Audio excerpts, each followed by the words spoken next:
This Veterans Day, as we honor the men and women of our armed forces, let's take a moment to remember our other armed forces.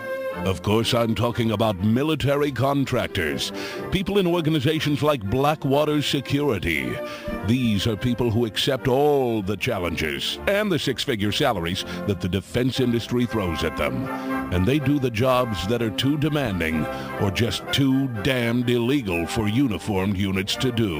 I say we contractors, we put ourselves out there every day.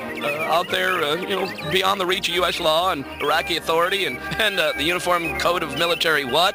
Did I hear something? The work of our defense contractors often involves heavy loss of life.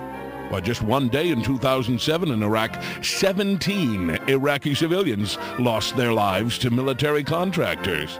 All this sacrifice is made, and yet no recognition is expected or admitted, as Blackwater head Eric Prince explains to a congressional investigation. You do admit that Blackwater personnel have shot and killed innocent civilians, don't you?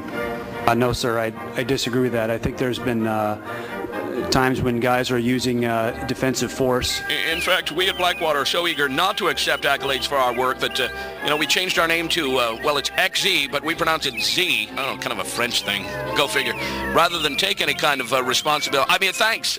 Thanks at all. We don't need it. Yes, contractors know there's a price to be paid for freedom. In fact, they sent a bribe of $1 million to Iraqi officials to overlook the killing of those civilians. So, this Veterans Day, remember our military contractors. There could be ricochets. There are traffic accidents. The people we turn to when the defense of freedom needs to be outsourced. This is war. Freedom needs to be outsourced.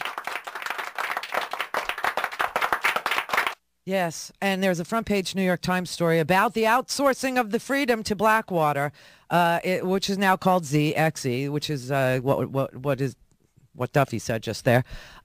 Before I tell you what the New York Times said, let's read you the response from the spokesperson for the company, Stacy DeLuke, who now represents Z Services, formerly known as Blackwater.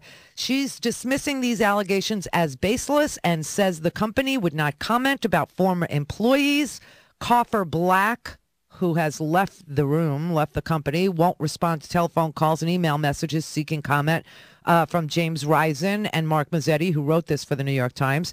Mr. Jackson, who resigned as president early this year, criticized the New York Times and said, "I don't care what you write."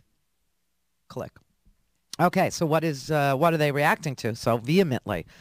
This article alleges that Blackwater approved bribes, cash payments in December of 2007 to Iraqis to keep Iraqi officials, to silence them, to buy their support after a 2007 episode in which Blackwater security guards fatally shot 17 Iraqi civilians in Baghdad. Blackwater denied that this was offensive, denied that this was anything. You heard the testimony there from Eric Prince, who said, it could have ricocheted off a car or whatever it was, and, things happen. But then they turned around and offered $1 million to silence Iraqi officials, to silence, people who had seen this, for 17 victims, which is $60,000 per dead Iraqi. So here today, the New York Times reports that Blackwater executives approved a $1 million bribe to Iraqi officials after Blackwater shot and killed 17 Iraqi civilians in 2007. And I must say I'm shocked